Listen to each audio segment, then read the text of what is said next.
Olá, gente, sejam todos bem-vindos para mais uma aula de ciências com o professor Leonardo. O tema da aula de hoje é a transformação da Terra, a Terra em transformação. Dentro desse tema, nós iremos ver as transformações que a Terra teve ao longo dos milhões de anos de sua existência, o que é a deriva dos continentes e também vulcões, terremotos e tsunamis. Planeta em transformação. Algumas das transformações do planeta ocorrem na litosfera, camada de rocha sólida que recobre a superfície terrestre, formada pela crosta e por parte do manto superior. A litosfera é a camada sólida mais externa do planeta, formada por solo e rochas, divididos em placas tectônicas. Pessoal, guardem esse termo, placas tectônicas, também chamadas de placas litosféricas. A gente vai ver muito esse assunto nessa aula de hoje. Nós podemos dividir ainda as rochas em três tipos: magmáticas, também chamadas de ígneas, sedimentares e metamórficas. Placas tectônicas.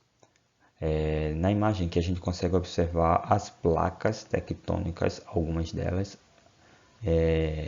que formam a nossa litosfera. Placas tectônicas são grandes blocos rochosos semi-rígidos que compõem a crosta terrestre. A Terra divide-se em 14 principais placas tectônicas, as quais se movimentam sobre o manto de forma lenta e contínua. Ou seja, esse movimento das placas, as placas elas estão em movimento. Aqui é só para simplificar, elas não estão dessa forma, é só para a gente perceber que existem essas placas. Aqui, para quem todo mundo já sabe, é o continente sul-americano e essa região é a região onde a gente vai encontrar o nosso país, o Brasil. É por meio dessa movimentação que a gente vai resultar na formação das montanhas, das fossas oceânicas, de atividades vulcânicas, terremotos e tsunamis. Lembrando que atividade vulcânica, terremotos e tsunamis não são encontrados no Brasil e a gente vai entender na aula de hoje por que não. Placas tectônicas e seus movimentos. Há três tipos de movimentos relacionados às placas tectônicas ou litosféricas. O primeiro deles, colisão, também chamado de convergente. Nesse movimento, as placas podem se chocar, formando cadeias de montanhas. O afastamento, aí tem outro tipo de movimento, que é afastamento ou divergente, onde as placas se afastam, abrindo espaços. E por último, deslizamento lateral ou transformante, em que sofre apenas um deslizamento. Agora na imagem a gente consegue observar esquemas retratando cada tipo de movimento das placas tectônicas. Na primeira imagem a gente vê uma movimentação divergente, onde as placas elas estão se afastando, abrindo fendas. Na imagem abaixo, uma movimentação transformante ou deslizamento lateral, em que as placas elas estão se movimentando lateralmente. E por último, uma imagem de movimentação convergente. Vamos adentrar aos tipos de movimentos dessas placas. Primeiramente, convergente. Nesse tipo de limite, as placas chocam-se umas com as outras, provocando aproximações delas. A placa de maior densidade afunda em direção ao manto da Terra.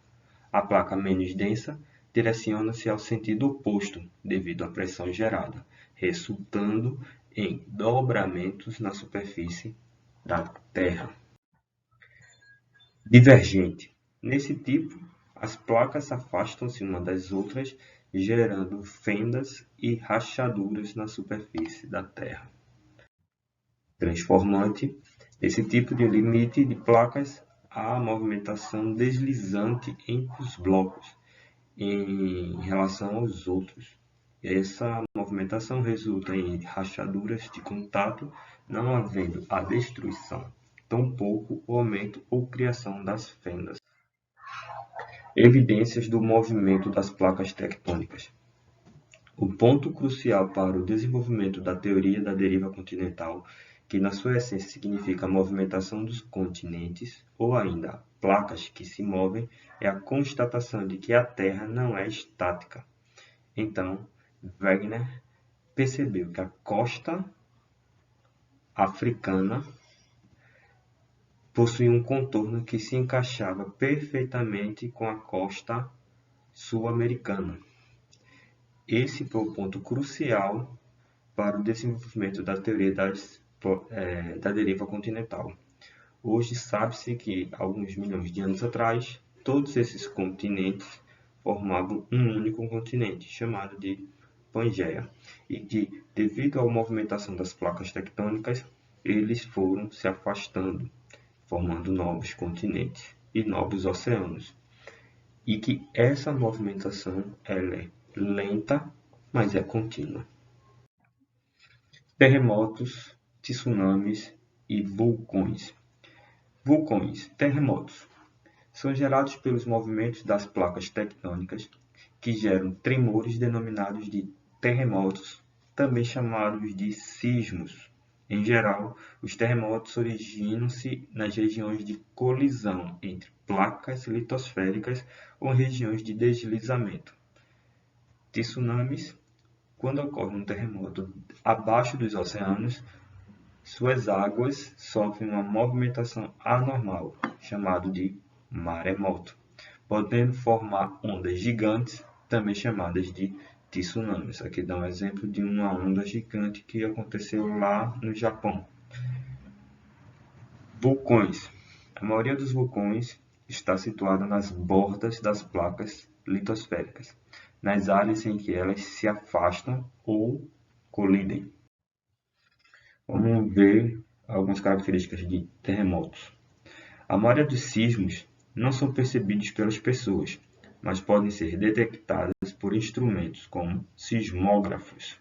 O sismógrafo é um instrumento que vai identificar, detectar o abalo sísmico. O território brasileiro está situado no centro da placa sul-americana e, por este motivo, está distante das áreas de contato entre as placas.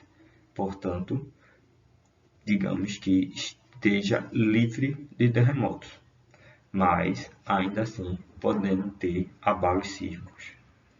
As ondas sísmicas geradas por um terremoto se propagam desde o seu local de origem, chamado de hipocentro, até o local imediatamente acima na superfície, chamado de epicentro. O terremoto ele vai ser medido numa escala chamada escala Richter, que vai de 1 a 10, sendo 10 o que provocar maior destruição. Tsunamis. Eles são improváveis no Brasil.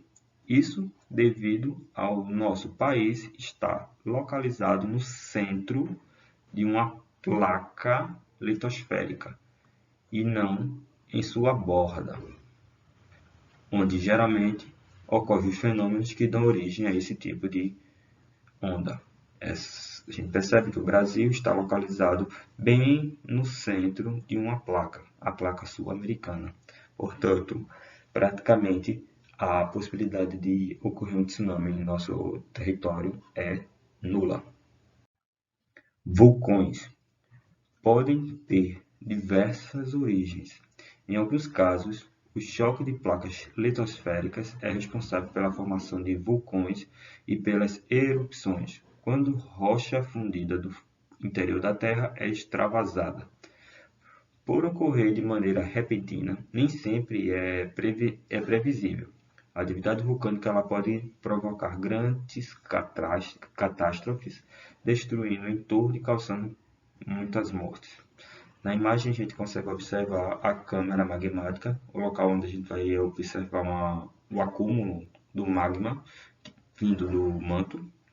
No momento que a quantidade de magma que se torna muito grande, ocorre uma explosão e a liberação desse magma na forma de lava.